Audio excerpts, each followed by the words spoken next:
성경 말씀 사무엘서 3장 1절부터 9절 말씀입니다. 사무엘서 3장 1절부터 9절 말씀입니다. 다 찾으셨으면 한 목소리로 읽겠습니다. 시작. 아이 사무엘이 엘리 앞에서 여호와를 섬길 때에 여호와의 말씀이 희귀하여 이상이 흔히 보이지 않더라. 엘리의 눈이 점점 어두워 가서 잘 보지 못하는 그때에 그가 자기 처소에 누웠고 여호와의 등불은 아직 꺼지지 아니하였으며 사무엘은 여호와의 궤에 있는 여호와의 전 안에 누웠더니 여호와께서 사무엘을 부르시는지라. 그가 대답하되 내가 여기 있나이다 하고 엘리에게로 달려가서 이르되 당신이 나를 부르셨기로 내가 여기 있나이다 하니 그가 이르되 나는 부르지 아니하였으니 다시 누우라 하는지라. 그가 가서 누웠더니 여호와께서 다시 사무엘을 부르시는지라. 사무엘이 일어나 엘리에게로 가서 이르되 당신이 나를 부르셨기로 내가 여기 있나이다 하니 그가 대답하되 내 아들아 내가 부르지 아니하였으니 다시 누우라 하니라. 사무엘이 아직 여호와를 알지 못하고 여호와의 말씀도 아직 그에게 나타나지 아니한 때라. 여호와께서 세 번째 사무엘을 부르시는지라. 그가 일어나 엘리에게로 가서 이르되 당신이 나를 부르셨기로 내가 여기 있나이다 하니 엘리가 여호와께서 이 아이를 부르신 줄 깨닫고 엘리가 사무엘에게 이르되 가서 누웠다가 그가 너를 부르시거든 내가 말하기를 여호와여 말씀하옵소서 주의 종이 듣겠나이다 하라 하니 이에 사무엘이 가서 자기 처소에 누우니라. 아멘. 지난주 신수일 목사님께서 소개를 받아서 문산에 계신 어떤 목사님께 음향 시스템을 컨설팅해 드렸던 기억이 있습니다. 아직 건물을 못 얻으시고요, 가정의 거실에서 예배를 드리시는데 육성으로 하시니까 자꾸 목이 쉬시니까 약간의 음성 시스템을 그렇게 원하셨더라고요. 근데 거기도 먹어본 사람이 먹어본다고 제가 장비를 하도 많이 사니까 신수일 목사님이 저한테 믿고 부탁을 하셨어요. 그래서 부지런히 찾아가지고 최소한의 가격으로 최적의 시스템을 구해다 드렸어요. 그래서 이제 지지난주 토요일 날 이제 다 계획을 다 마치고 설계를 다 끝내고 물건을 구했는데 반값에 구했습니다. 그래가지고 그날 바로 업자한테 연락을 하고 입금을 드리고 토요일 날 그렇게 하고 이제 월요일 날쯤 바로 택배를 보내주기로 했어요. 월요일 날 택배를 그 양반이 업자가 보내주면은 제가 생각하기에는 죽어도 수요일 날은 올 거라고 그렇게 가정을 하고 이렇게 계획을 했는데 수요일 날 저녁제가 돼도 물건이 오지 않는 거예요. 그래서 제가 업자분한테 연락을 해가지고 지금 물건이 아직도 도착을 안 했는데 오늘 약속을 했는데 어디 있는지 좀 수배를 해달라고 그렇게 문자를 드렸더니만 그 양반이 죄송하다고 그러면서 수배를 해보더니만 동교화 지점에 도착을 했대요. 그럼 그날 배달을 했어야 되는데 무언가 무슨 일이 있는지 모르지만 그게 거기서 하루 묶여 있더라고요. 동교화에서 하루 묶여 있더라고요. 그리고 그게 결국에는 배송이 그 다음날 목요일 날 아침에 되었어요. 그래서 그 컨설팅 해드린 목사님께 죄송하지만 오늘 수요예배 때 못 쓰실 것 같고 내일 제가 찾아가서 다시 설치해드리겠습니다 라고 양해를 구하고 그 다음날 찾아가서 시스템을 설치해드렸어요. 앱이 발달해가지고 어디서나 물건을 추적할 수 있는 시대지만 인간의 생각과 인간의 계획과는 다르게 물건이 어디 있는지 사라질 때도 있고 어디에 묶여 있을 때도 있다라는 것이에요. 그리고 또 며칠이 지나가지고 제가 이 헤드셋 이어 마이크를 샀는데 제가 이제 강대상에서 막 춤도 추고 쇼도 좀 하고 그러려고 샀어요. 기대하세요? 설마 그러겠어요? 예, 지난주 금요일 날 이 이어셋 마이크를 제가 구매를 했는데 이걸 또 주문을 했는데 아침에 주문을 했는데 낮 동안 발송도 안 하더라고요. 업자분이 발송도 안 하더라고요. 그래가지고 이게 금요일 날 밤에 지나고 토요일 날 지나고 주일 날 지나고 하면은 이제 잘하면 내일이나 오겠다라고 그렇게 생각을 하고 포기를 하고 있었어요. 이제 안 쓸 거라고 포기를 하고 있어요. 근데 금요일 날 낮 동안 물건이 안 움직이더만 갑자기 금요일 날 6시인가 7시 넘어가지고 문자가 딱 오더니만 물건을 발송했습니다 그러는 거예요. 그랬죠. 월요일 날 오겠구나 그러고 있었어요. 근데 토요일 날 아침에 갑자기 문자가 또 오더니만 물건이 도착했습니다 그러는 거예요. 이거 뭐 번개불에 콩고문 같은 것도 아니고 12시간 만에 물건이 도착했다는 것이에요. 누가 미쳤는지 누가 그렇게 바빴는지 모르지만 12시간 만에 물건이 배송해서 이 자리에 오게 됐다는 거예요. 그래서 생각지도 않게 여기서 사용하고 테스트하게 되었다는 것이에요. 제가 왜 이 택배 이야기를 들으냐면요, 역사는 택배와 같다라는 그 이야기를 드리기 위한 것이에요. 아까도 이야기 드렸지만 시스템이 발달해서 앱만 열면은 물건이 어디 있는지 바로바로 확인이 되는 세상이지만 언제 올지 모르는 불확실성에 쌓여 있다라는 것이에요. 왜 그럴까요? 그 중간 단계에 누가 끼기 때문에요? 인간이 끼기 때문이에요. 택배 하나 발송되면은 그 사이에 10명 남짓의 사람이 있는데 그 사람들의 스케줄과 그 사람들의 능률과 그 사람들의 심기와 분배에 따라서 물건의 도착이 들쭉날쭉하다라는 것이에요. 역사도 우리가 예측을 하는데 그 예측대로 맞는 것을 여러분 보셨어요? 그렇지 않다라는 것을 잘 안다라는 것이에요. 결국 그렇게 잘난 것 같은 인간과 인간 이성이라는 것이 생각보다 불완전하고요.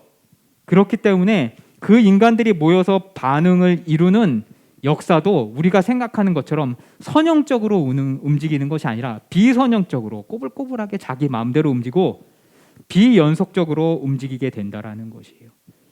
우리가 역사에 대해서 알려면은 요즘 세상이 발달해가지고 물건도 비파괴 검사라고 그래가지고 하나도 부시지 않고 이 속에 무엇이 들어있는지 엑스레이로 촬영할 수 있는 세계인데, 시대인데 역사만은 파괴해서 검사해야 돼요. 역사는 전쟁을 치르지 않고서는 그 내용물을 검사할 수 없는 시대라는 것이에요. 여러분, 지나간 1900년대에 인류 역사상 최악의 전쟁이 2번이 일어났어요. 그거를 뭐라고 부릅니까? 1차 세계대전, 2차 세계대전이라고 이름 짓는 것을 여러분 기억하실 것이에요. 그 중에서도요, 우리가 상상하기에 1차 세계대전이 나기 전에 유럽은 굉장히 혼돈했을 거라고 생각하고 유럽은 굉장히 암울했을 거라고 이렇게 예상을 하시는데 역사를 찾아보면은 유럽과 미주 대륙은 꿈에 부풀어 있었어요. 새로운 19세기에는 산업혁명과 내연기관으로 말미암아 인류 복지가 비약적으로 발전할 것이고 지금도 발전하고 있다라고 생각을 하고 있었어요. 다가오는 1900년도에는 유토피아, 지상천국이 지구상에 이루어질 거라고 1800년대 말만 해도 유럽 사람들이 예측을 하고 있었다라는 것이에요. 그런데 결과는 어떻게 됩니까? 까보니까 세계 최악, 인류 최악의 양차 대전이 일어나게 됐다라는 것이에요. 그것도 참 어이없게 사라예보에서 오스트리아 황제가 암살로 1차 세계대전이 일어나게 되었고요. 그 인류 최악의 1차 세계대전은요, 끝나지 않았어요. 왜냐하면 독일과 영국으로 대변되는 두 세력이 서로 싸워가지고 문제를 해결을 봐야 되는데 문제를 해결 보지 못하고 비겨요. 죽은 사람은 수백만이에요. 그래가지고 메가데스라고 그래가지고 그 100만 단위의 사람이 턱턱 죽어나가는 그런 전쟁을 했는데 어떻게 됩니까? 해결이 나지 않은 것이에요.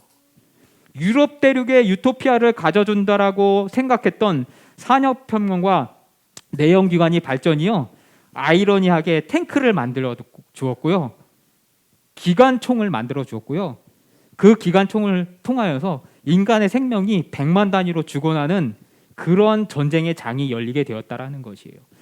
그렇게 100만 단위의 인간을 갈아 넣는 전쟁을 거쳤음에도 불구하고 전쟁의 결판은커녕 해결도 보지 못하고 불씨만 남기고 1차 세계대전이 끝났어요.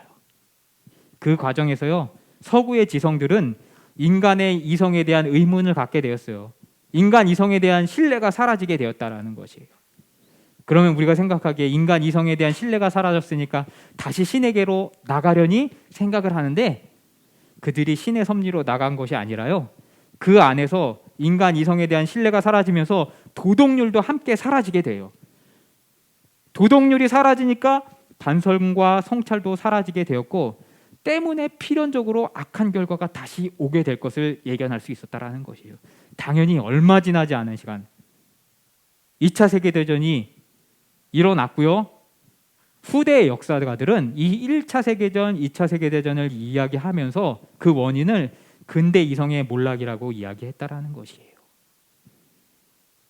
역사도 역사책만 열면은 기록이 다 남아있지만 아까 이야기된 것처럼 택배 조회만큼이나 인간의 예측을 빈번히 벗어난다라는 것을 우리가 깨달을 수 있다라는 것이에요. 이것이 역사의 아이러니고 역사는 반복함에도 불구하고 우리는 그 역사 속에서 교훈을 얻지 못한다라는 것이에요. 그러면은 그리스도인들은 이런 질문을 하게 돼요. 그렇다면 역사 가운데 하나님은 무엇을 하고 계신 것일까? 유럽의 신학들은요, 이 양차 세계대전을 거치면서 역사 가운데 하나님이 안 계시다, 하나님이 부재하시다라고 그렇게 생각을 하게 돼요. 그리고 그 원인을 찾고 더 이상 신학이 계시를 의존하지 않는 신학으로 변질되게 돼요. 하나님이 계시긴 계신데 이 세상을 굴려가시는 하나님이 아니라 마치 시계공처럼 시계에다 부품 넣고 텔레비에다가 부품 넣어가지고 만들어 놓고 돌아가게만 만들어 놓고 어떻게 합니까? 어딘가 사라지셔서 더 이상 간섭하지 않는 하나님이라고 정의를 내리게 되었다라는 것이에요. 계시를 의존하지 않는 신학이 되었다라는 것이에요. 이것이 무엇이냐면은 이신론이라고 그렇게 이름 지어요. 이 인간 이성에 대한 신뢰를 버렸으면 아까도 이야기 드렸다시피 하나님에게로 나갈 듯도 싶은데 타락한 인간은 절대로 그렇게 하지 못하는 것을 보게 돼요. 도리어 더 상황이 악화되어서 악화된 방향으로 진전되게 되는데 그것이 바로 인간의 한계라는 것이에요. 결국 신앙의 눈으로 우리는 이것이 얼마나 어리석은 일인지 역사를 통해서 바라보아야 한다라는 것을 이야기하고 있다라는 것이에요. 오늘 본문으로 돌아와 보게 되면요, 사무엘은 엘리에게 맡겨지게 돼요. 사무엘서는 이스라엘의 역사서예요. 그러면 이렇게 질문하실 거예요. 우리가 이스라엘인도 아닌데 왜 이스라엘 역사를 보느냐라고 반문하시고 불신자들은 그것에 대해서 비웃어요.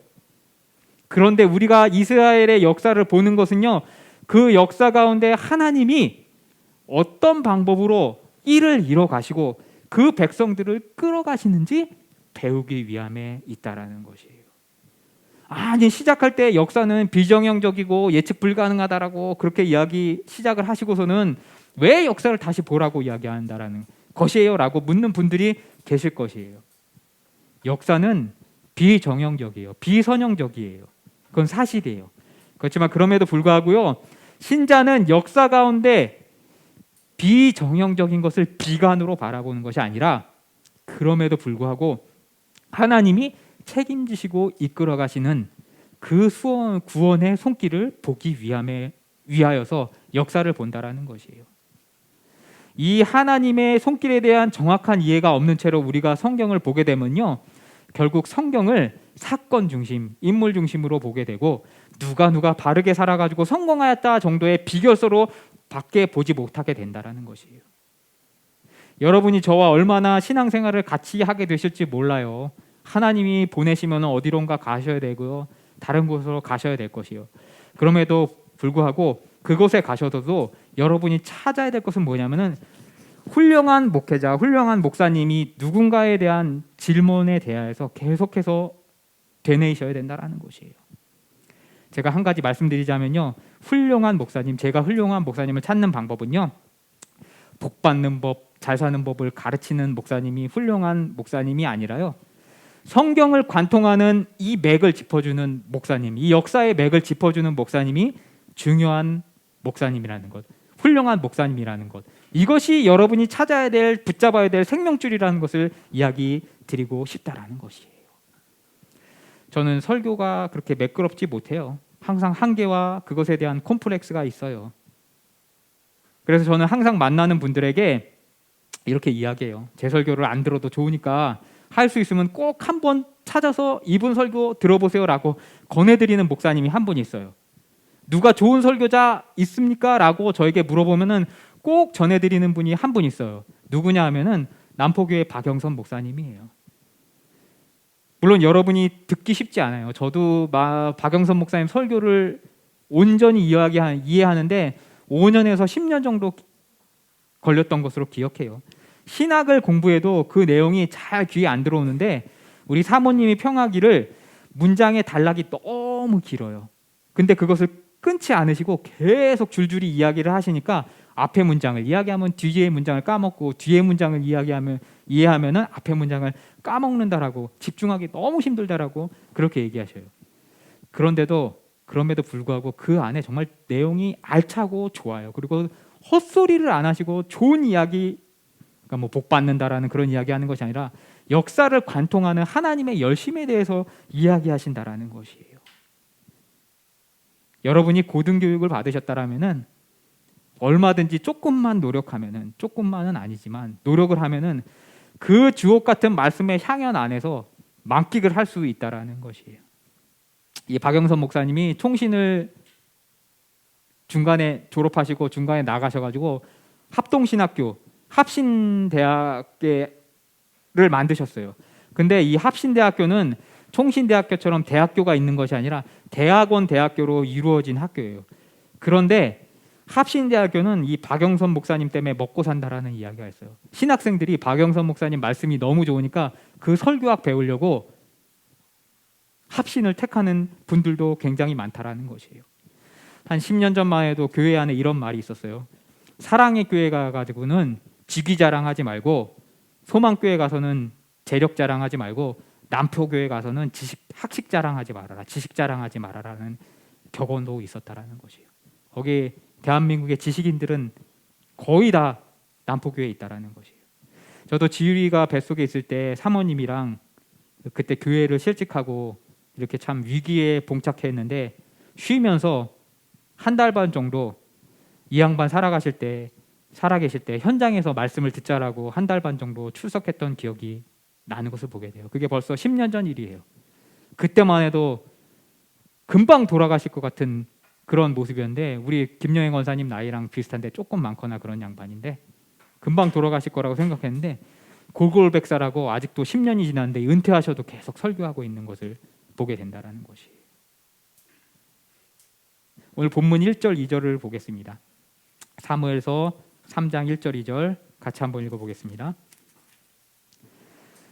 아이 사무엘이 엘리 앞에서 여호와를 섬길 때 여호와의 말씀이 희귀하여 이상이 흔히 보이지 않더라. 엘리의 눈이 점점 어두워가서 잘 보지 못하는 그때에 그가 자기 처소에 누웠고, 엘리에게 맡겨진 사무엘은요, 하나님의 제목으로 자라기에 좋은 조건은 아니었어요. 사사기라는 그 시대의 연장선상으로서 이 사무엘의 시대에는 말씀과 이상이 사라졌다라고 성경에 기록되어 있는 것을 보게 돼요. 지난 시간에 얘기 드렸지만 엘리의 눈이 어두웠다라는 것은 육체적 눈이 어두운 것을 이야기도 하지만 그가 영안이 닫혔다라는 것이에요. 하나님의 말씀에 대해서 지각이 없었다라는 것이에요.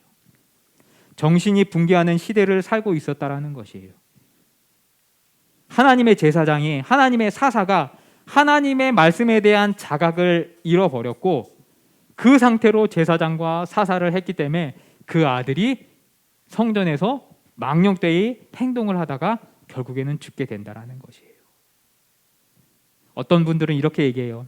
인간은 줄 서는 것이 중요하기 때문에 사무엘이 엘리 제사장의 아들이 죽은 다음에 줄을 잘 서가지고 사사가 되었다, 제사장이 되었다, 이스라엘의 선지자가 되었다라고 그렇게 이야기하는 것을 보게 돼요.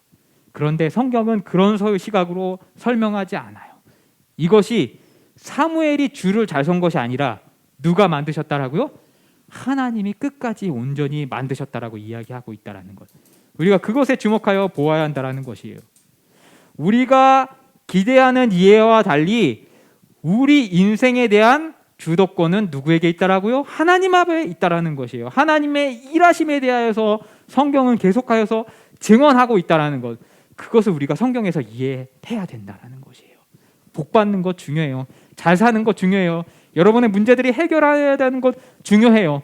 그렇지만 그것보다 선결돼야 될 과제는 뭐냐면요, 성경 속에서 하나님이 어떻게 나를 위해서 일하시는지 그것에 대해서 우리가 집중하고 그것에서 해답을 찾아야 된다는 것이에요.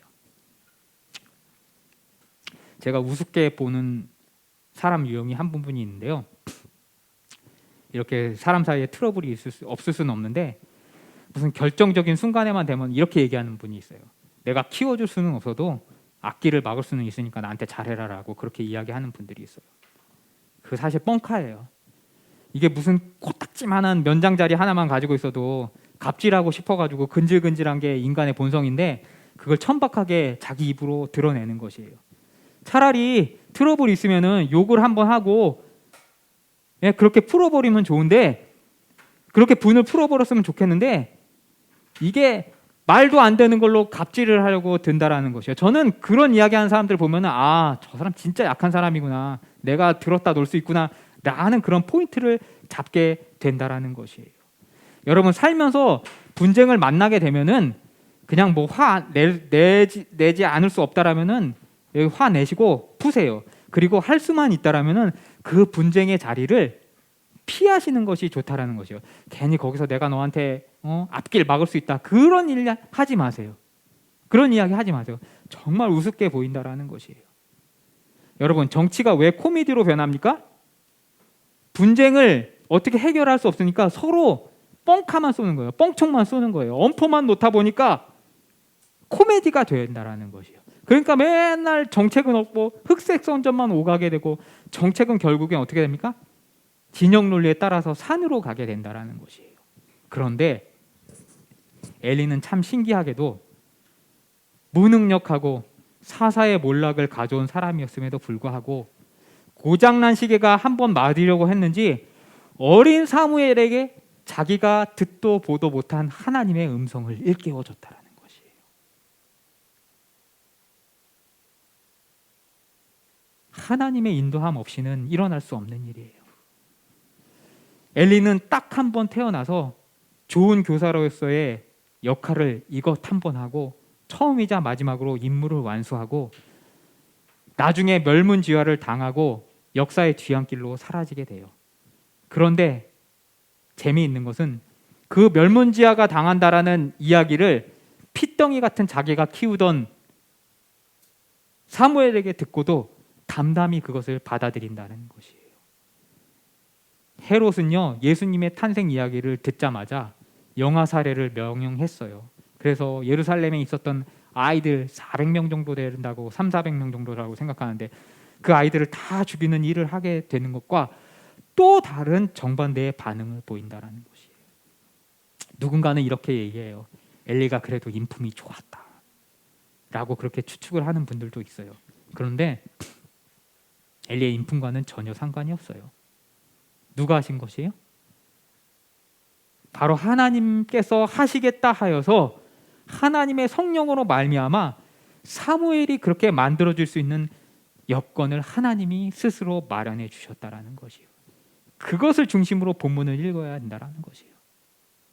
이 안에서 역사의 주관자가 누구냐?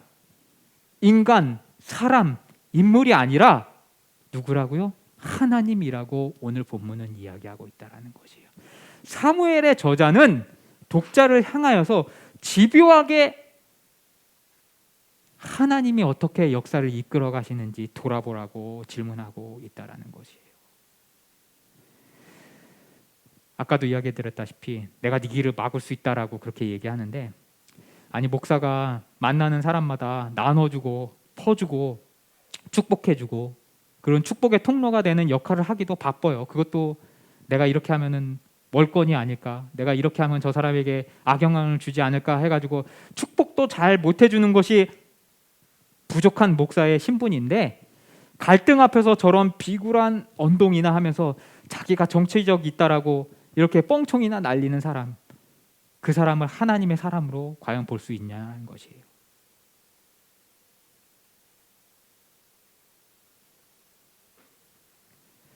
엘리는 왜 저런 반응을 보이고 잠잠히 받아들였을까요? 아까 이야기 드렸던 것처럼 하나님의 역사예요. 3장 3절을 한번 읽어보실게요. 사무엘서 3장 3절입니다. 같이 읽어보겠습니다. 시작. 하나님의 등불은 아직 꺼지지 아니하였으며 사무엘은 하나님의 궤에 있는 여호와의 전에 안에 누웠더라. 아멘. 여호와의 등불이 꺼지지 않았다라고 이야기하고 있어요. 규례에 따라서 등을 끄지 않는 것이 규례였는데 그럼에도 불구하고 여기서 말하는 등불은요 출애굽기 30장 7절 8절에 아론이 아침마다 그 위에 향기로운 향을 사르되 등불을 정리할 때에 살을 찌며 또 저녁에 등불을 켤 때에 살을 찌니 이 향은 너희가 대대로 여호와 앞에 끊지 못할지며 라고 이야기하고 있어요. 불을 절대로 꺼서는 안 된다고 아들의 아론의 자손에게 이야기하고 있다는 것이에요. 여기서 이야기하는 등불은요, 물론 물리적인 불을 이야기해요. 그렇지만 아론으로부터 내려오는 전통 속에서 이 불은요, 모세오경의 모든 법도에 따르면은 그 나름대로의 예표가 있는데, 그 예표는 무엇이냐면요, 하나님의 말씀을 이야기하고 있다라는 것이에요. 하나님의 메시지를 이야기하고 있다라는 것이에요. 여러분, 왜 모세로 하여금 아론과 그 자손들이 그 등불과 불을 소중히 다루게 한 것일까요? 불은요, 하나님이 조명하시고 하나님이 계시하는 것을 뜻한다라는 것이에요. 그것에 대해서 민감해야 될 것을 아론에게 명하고 있다라는 것이에요. 아론의 자손에게 명하고 있다라는 것이에요. 그리고 그것은 현대를 사는 우리 신자들에게 성령을 통하여서 신자들의 마음속을 밝히는 것을 우리에게 교훈하고 있다라는 것이에요. 여러분, 가끔 만나시는 분들, 성도들 중에 보면은 하나님의 음성을 들었다라고 이야기할 때가 있어요. 저도 가끔 그런 말들을 쓸 때가 있는데, 이걸 이렇게 이야기하면은 무슨 직통 계시를 하나님으로부터 받아서 하나님으로부터 대하는 것처럼 그렇게 과장해서 이야기하는 분들이 있는데, 여러분, 큰일 나요. 양심을 좀 챙기셔야 돼요. 하나님이 우리에게 말씀하시는 것을 맞는데, 여러분, 직통으로 하나님이 귀에다 대고 누구에게 말한다? 그거는 착각이에요. 성경은요, 계시는요, 종결되었어요. 성경 66권 이후로 하나님이 직접 말씀하시는 시대는 지났다라는 것이에요. 왜요? 성경에 다 써놓으셨으니까. 성경 보고도 못 알아듣는 사람은 하나님이 귀에다 대고 말해도 못 듣는다라는 것이에요. 그리고 도리어 하나님을 가장한 어둠의 세력, 사탄의 세력이 귀에다 대고 말할 수 있는 틈을 탈 수 있다라는 것이에요. 그래서 성경 66권 이후로는 계시는 종결되었다라고 우리 개혁주의에서는 이야기하고 있어요. 사랑하는 성도 여러분, 하나님의 음성을 듣는 거에 너무 추구하지 마세요. 성경을 그 시간에 한 말씀 더 읽으세요. 제대로 된 말씀을 들으셔야 된다라는 것이에요. 그것을 설교학에서는 캐리그마, 선포라고 이야기해요. 이것이 설교의 핵심이라는 것이에요. 여러분, 구약에서 아론의 아들 나답과 아비후가 다른 불로 분향하다가 향로에서 불이 나와가지고 거기서 즉사해서 불타 죽은 그런 일들이 있어요. 왜 그랬을까요? 그것은 무엇을 뜻하냐면요, 캐리그마, 자기 자의적인 캐리그마, 해석, 선포 때문에 하나님의 말씀을 전하는 것이 아니라 내가 복음을 전하는 것, 그것에 대하여서 예표를 하고 있다라는 것이에요. 18절에 엘리는 사무엘이 그것을 그에게 자세히 말하고 조금도 숨기지 아니하니 그가 이르되 이는 여호와시니 선하신 대로 하실 것이니라 하니라라고 이야기하고, 첫 번이자 마지막 사역을 마치고 역사의 뒤안길로 물러나게 돼요. 그 일족이 싸그리 멸문지화되게 돼요. 역사 안에서 인간의 노력과 그 노력의 한계가 어디까지인지 보여주고 있다는 것이에요. 인간으로서 먹고 사는 문제와 그것 때문에 여러분이 매일매일 고민과 분투들을 하고 있는 것 알아요. 그러면서 과연 이 안에서 하나님이 뜻하시는 것은 무엇인가? 혹은 나에 대해서 저주하고 계시는 것은 아닌가? 내가 무언가 큰 잘못을 해가지고 하나님 앞에 밉보인 것 아닌가? 저도 그런 자책들을 많이 했어요. 그런데 뜻밖에도요, 성경은요, 그런 이유가 아니라 이 모든 것이 하나님의 섭리 가운데 이끌어가는 과정 속에서 일어나는 일련의 일들이라고 설명을 하고 있다는 것이에요. 여러분, 신약 성경을 최대로 많이 지었던 분 누굽니까? 사도 바울 선생님이에요. 그런데 사도 바울 선생님 생각보다 사람들에게 평가를 박하게 받았어요.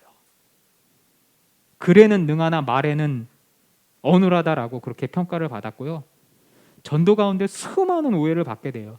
결혼도 못했지, 배운 학식은 정말 세상의 모든 학문을 다 배웠는데, 가말리알의 수석 제자였는데 거기 밑에서 박사학위를 받은 양반이었는데 목회지에서는 맨날 쫓겨나요. 잘 있어봐야 1년 반, 잘 있어봐야 3년이나 있고 쫓겨나고 그렇게 돌아다니면서 결국에는 소아시아를 다 복음화 시키긴 했지만 항상 쫓겨나게 되었다라는 것이에요.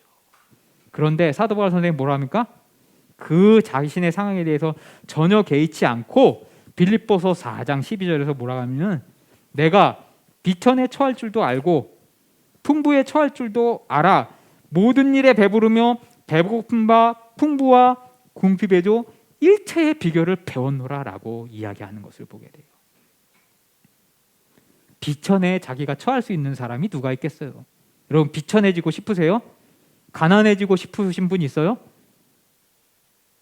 저 한 10년 전만 해도 가난하고 어려웠던 그 시절 다시 돌아가라면은 솔직히 두려워요. 그때 어떻게 헤쳐나왔는지 몰라요. 하나님이 헤쳐주시지 않았다라면은 못 나왔을 거예요.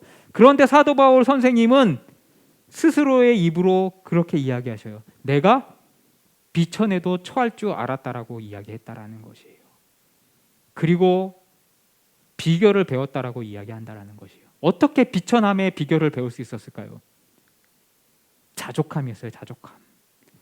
자족함을 통하여서 물질의 유혹에서 자유로움을 깨닫게 되고 복음 전도에 전진하게 되니까 물질의 유무와 상관없이 하나님 앞에서 즐거워하고 복음을 전하고 쫓겨다니면서도 하나님을 따를 수 있는 경지에 이르게 되었다라고 고백을 하고 있다라는 것이에요. 여러분 혹시 지금 내가 여유가 없어서 하나님의 일을 못한다라고 핑계대고 계시지는 않으세요? 항상 말씀드리는데 없을 때 못하면은 있을 땐 더 못해요. 없을 때 헌금 못 드리고 없을 때 11조 못 드리면은 있을 때 100억 벌어가지고 얼마 드려야 돼요? 1,000만 원, 2,000만 원 드리라면 더 무서워요. 더 커지니까. 힘들 때 연습을 하는 것이 진짜라는 것이에요. 여러분 남자분들 논산 육군훈련소 가면은 거기에 입구에 큰 전투장 입구에 큰 문구가 이렇게 써 있어요. 훈련은 전투다. 각계 전투라고 써 있어요. 어디대가 가면은 땀 한 방울, 피 한 방울 그렇게 써 있다라는 것이에요. 그 훈련장에서 무릎팍이 까지고 팔꿈치가 까지고 찢어지는 그 고통을 안 겪으려고 제대로 기지 않으면은 나중에 전장에 가서 총알과 피로 목숨을 바꾸게 된다라는 것을 이야기하고 있는 것이에요. 여러분도 잘 아시는 분이지만 우리 그 교회가 생겨나도록 물심양면 도와주신 분이 있어요. 낙원교회 신순일 목사님이셔요. 사실 전에 주엽교회 시절에 저랑 같이 사역을 하셨어요. 그리고 그 교회에서 여러 가지 정치적인 그런 문제들이 얽혀 있고 그런 과정 속에서 사실 저는 꼬다리에서 두 번째 전도사였고 신순일 목사님은 수석 부목사님이라서 여러 가지로 굉장히 어려운 것이 많았어요. 그리고 우리 교회가 이렇게 생길 때 신 목사님이 도와주리라고는 정말 꿈에도 꾸지 않았어요. 사실 예전에는 엊그제도 그 앰프 설치해드린 목사님이랑 얘기했는데 예전에 신 목사님이랑 얘기했는데 엊그제 앰프 설치해드린 목사님이랑 얘기했는데 신 목사님이 매사에 사람들을 선대하는 좋은 분이라는 그런 이야기가 서로 간에 이렇게 합치가 나오더라고요. 그러면서 제가 뭐라고 얘기하냐면 제가 이러저러 해가지고 신 목사님이랑 신 목사님에 대해서 제가 어렵게 생각하는데 제가 신 목사님에 대해서 인식을 바꾸게 된 게 첫 번째로는 저희 김영애 권사님이 쉽지 않은 분인데 김영애 권사님을 모시고 10년을 넘게 한 15년 정도로 신앙생활 하는 거 보면서 와, 이 양반이 정말 위대하신 분이구나 라는 것을 깨닫게 되었고 목회하려면 뭐 그렇게 간이고 쓸개고 다 내놓을 수 있는 거지 라고 그렇게 생각을 했어요. 그런데 저희 아버지 돌아가실 때 보니까 정말 진심을 다해가지고 아버지 장례식을 도와주시는 거 보면서 두 번째 또 깨닫게 되었고요.